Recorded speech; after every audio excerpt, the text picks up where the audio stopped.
I said, well, that's no excuse, is it? Bad childhood. He said, yeah, you know, I'm going to a therapist for it, you know, so you'll be all right soon. I said, you want to waste your time with a therapist? Come see me. I'll charge you about, well, how much do you pay to go to the therapist? £10? £10? Bloody hell. I'll see you for £1.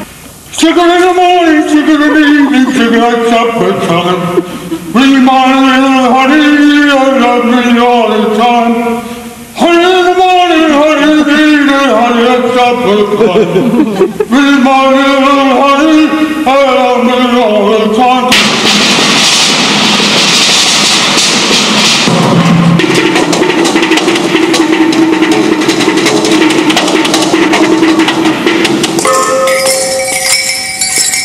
Jingle bells, jingle all the way.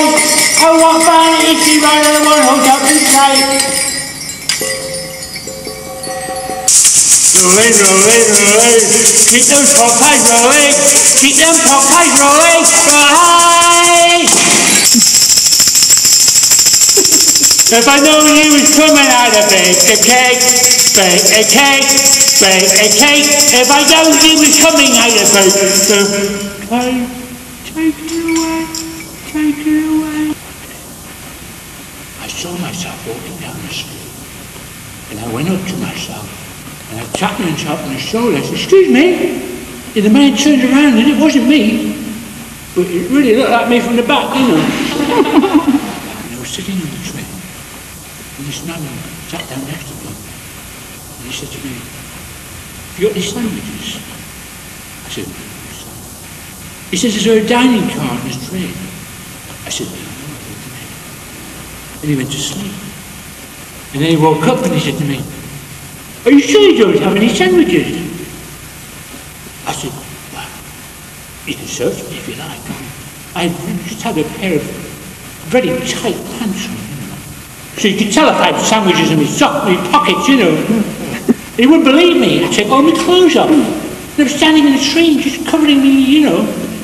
And he said, you sure you haven't got any sandwiches? I said, no, I'm positive. What do you want to do? You want to look at me bum or something? He said, would you mind? I said, that's going a bit far, isn't it? I mean, I don't see why I should have to do that, but I couldn't turn him down exactly, you know, because I was always taught to be polite by my mum. So I said, all right. So I bent over, he looked at me bum, and he said, no, there's no sandwiches up there.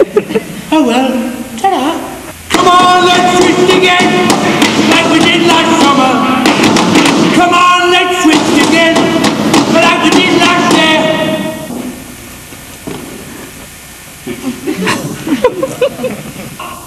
Take a look at her hair. It's real if you don't believe what I say, just feel. Gonna lock her up in a trunk so no big hunk can steal her away from me. Got myself a crying, walking, sleeping, talking, living dull. Got her over iron Dennis, whitey Dennis, find my soul. Gotta do my best to please her, just cause she's a living dull. Gotta want it all there, walking, talking, living dull.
Dinner Ken. Where am a gun? But hey, Okay. I'm good at a trade. Well, I cook them if I can. So you know I like my spam. When that lentil soup begins to flow, you know I've got a horrible pain in my stomach.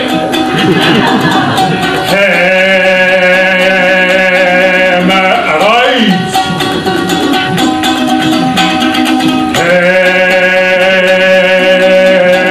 Hemorrhoids. They're my life. They're my life. They're gonna be the death of me.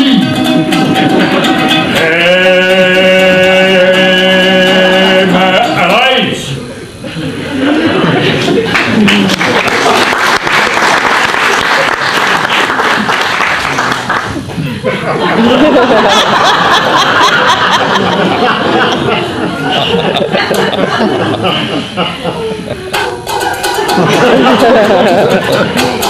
They're gonna put me in the movie. They're gonna make a big star out of me.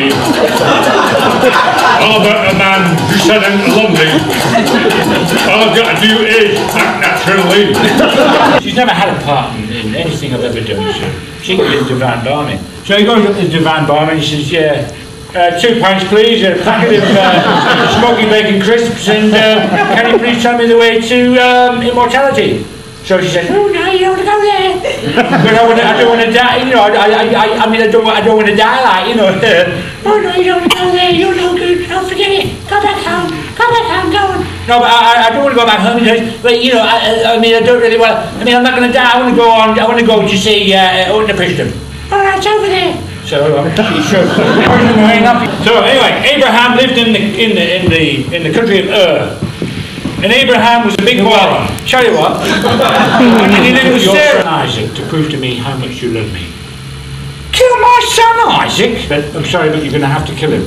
There's no two ways about it. Gets his little boy together, and you know they get ready to go up to the sacrificial altar that is built on a mountaintop, and they go up there together and they're looking at each other. Oh, don't look at me like that, Isaac. It makes me feel a little funny. I'm sorry, and Isaac's like, I know, Dad, I love you too, and I understand why I have to die. I really do.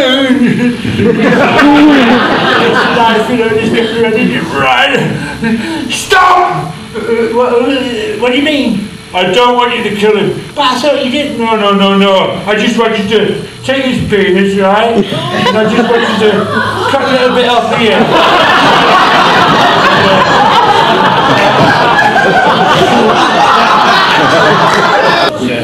You know, you have to hold these. It's a bit like being on an electric chair, really. It's like, oh, it's great, isn't it? Put them in your ears is great too. And everybody on the tower is struck dumb. Everybody doesn't understand each other anymore. They're all like,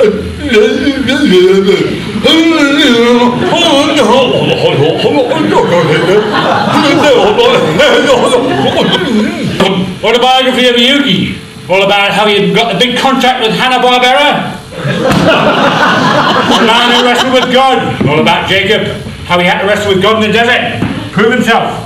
EA, Emotions Anonymous, for those people who can't stop feeling. The Passover plot, Jesus was a big con man. He didn't really die on a cross. He opened a fish and chip shop in England. Codependent no more. This will stop you from helping other people too much. Death's a great adventure. I'm ready. I read every night before I go to bed. Staying okay. I'm okay. You're okay. Now it's staying okay. How to be awake and alive. The Zen doctrine of no mind. Nothing exists. There is no mind. This doesn't even exist. There's no book. There's nothing you can say. Your past lives. Just in case you want to find out if you were Hitler. There's a Tibetan Book of the Dead. Read it before you go to work, before you have your breakfast even. Jung and Herman Hesse together. The chakras are all over your body. Am I a Hindu? Am I? I don't know. The women's guide to hysterectomy. I waste time with all those hormones. The myth of the bad mother. How to be a bad mother without guilt.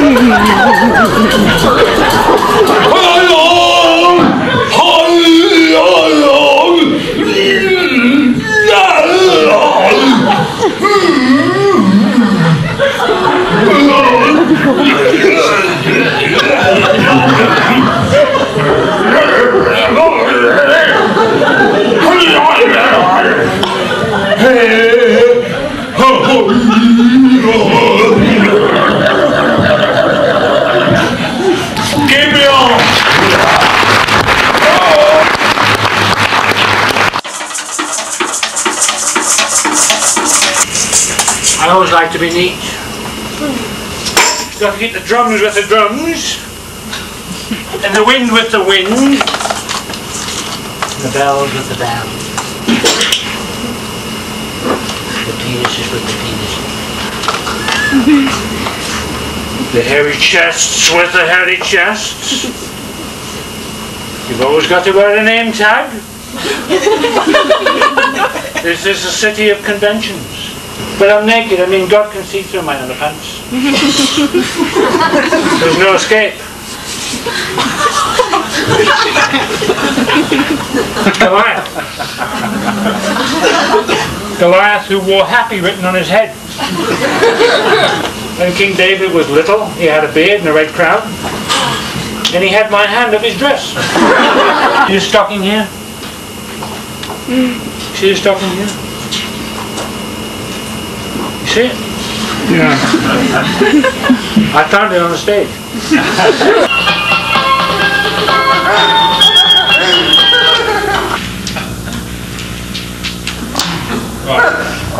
That's what?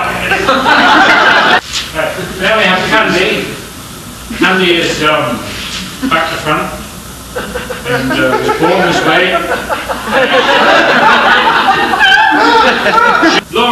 Laura's one of these saggy kids, and she's one of these kids. She's 35. Performance art doesn't make lots of money like me. We can afford facelifts, just like Mary Talbot. Well, we had to have her brain removed. Her brain wasn't doing any good in there at all. Now, Julio, I called him after Julio Esteve Emilio, who is a very famous artist in Peru. He never says very much, but he likes to wear women's undies. So, I usually stick it down the back. You never know. I know I should have worn bigger pants. Just you can look out. You can all see Rusty.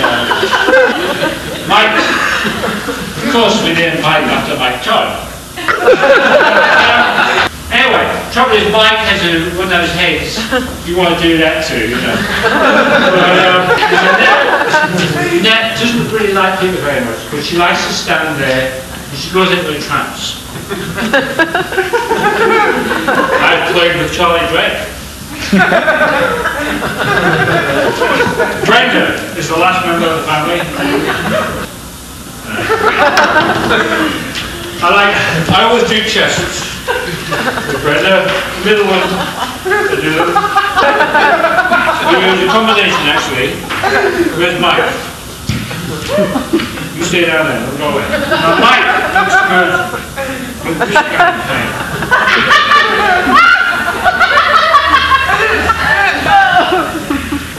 I like him. Both of them come in useful.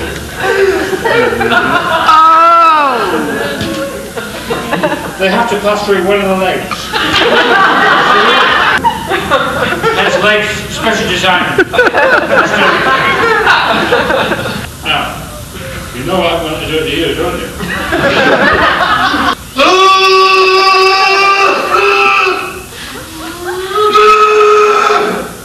Keeping good and healthy,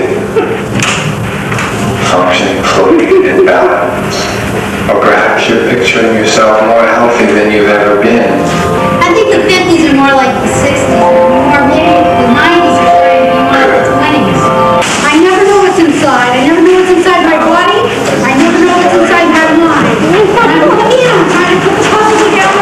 I'm trying to put the pieces together, and I'm trying to figure out, am I like Conan, or am I a barbarian? Or a friend? No! Which is it? That's lovely! How does it put together? What do you think, huh? You thinking about it? And you know what? You could have the strawberry back too with the stupid leg. Because what does it remind me of? My stupid leg. And that's why you gave it to me in the first place, isn't it? What do you want? What do you look at? Fucking coming in for fire. You know what? What's this? How do you know? I know. You show you. I just have a feeling. Oh, yeah. I just get these feelings. What would you choose? I would like being psychic. As opposed to the previous one, which was fucking sterile and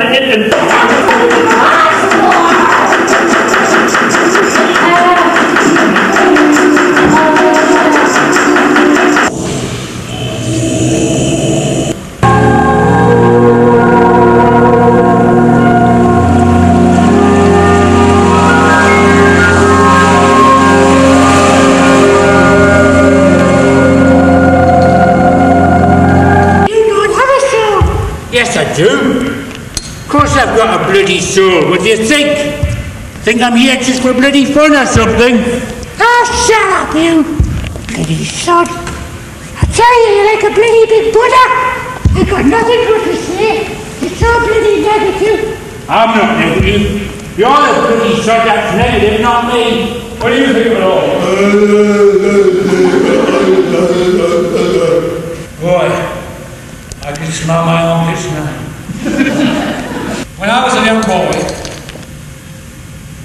boy, my father and my mother were the king and queen of the land that I grew up in. They sent me forth to the land of Egypt. There I was supposed to find the sacred pearl. And I was warned, when you get to the land of Egypt, don't eat the food, don't drink the wine, because you will become unconscious and think you're one of them, and forget your divine purpose. But I forgot who I was, I forgot where I was, and why I was here. I thought I was just one of them. Time passed, and my parents became worried. They sent forth a messenger in the shape of a golden eagle, who flew through the sky and landed beside me on my bed. And this eagle spoke to me in my ear in a tongue that I was familiar from my home, and reminded me of my divine purpose, my reason for being, my reason for living. I set off again on my journey and retrieved the pearl whilst the serpent slept, and took it back to my home country. Greeting me were my courtiers at the border. Across the border, I was greeted by my royal robe, which approached me as it flew through the air and wrapped itself around me. I instantly was at peace. My robe became my skin, and I became my robe. And I remembered my parents,